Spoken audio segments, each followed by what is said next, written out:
With our serpent dead, Cadmus has to worry now about founding a city. A voice gives him a horrifying prophecy that even as he himself looks at the serpent, he will be looked at himself as a serpent. He is terrified until Pallas Minerva comes down and instructs him to take the serpent's teeth and sow them in the ground. These will be the seeds of his new people. Let's read through the next 9 lines.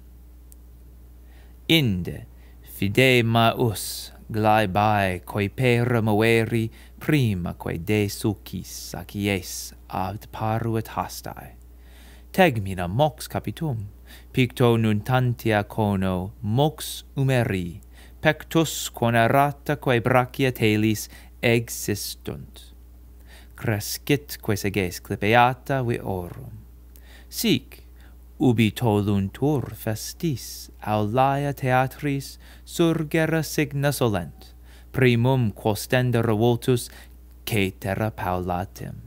Placido quae ducta tenora tota patent, mo quae pades in margina ponent. So Cadmus has planted his seeds, and now the glybi, the clumps of earth, begin to move. Keep in mind that koipera is a syncopated form for koiperunt.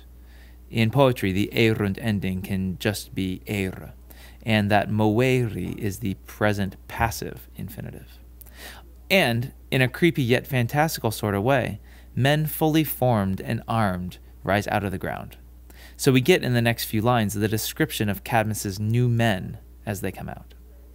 Naturally, the tip of the spear is the first thing to come out, then the helmets, the head covering.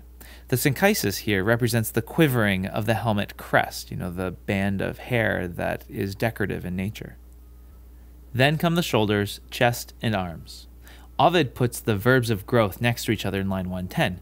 We call this a juxtaposition, and he makes the comparison with these Cabbage Patch men more explicit with the word seges, crop. Now we get our only example of an extended metaphor in these Cadmus lines. These men coming out of a ground is much like the curtain being raised in a Roman stage, except you need to understand that the Romans often had painted figures on their curtains, and they raised them from the ground up to end a scene, which is the opposite from our modern stage where the curtain drops from the top down to end the scene. The signa here are statues painted on the curtain rather than living humans, and this gives us an interesting idea about these men who sprang from the dragon's teeth. Are they inhuman, like statues?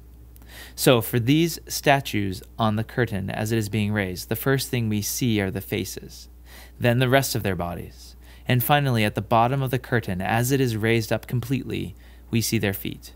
In much the same manner, the men rose out of the ground right before Cadmus's very eyes. Why this simile with the theater?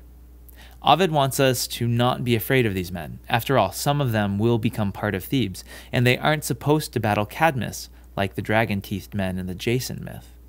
By comparing them to something benign, like the statues depicted on a curtain in the theater, we aren't frightened much by the strange sight. After all, Cadmus already had his dramatic fight scene. Let's read through the lines one more time and see the springing forth of the men sown from the dragon's teeth.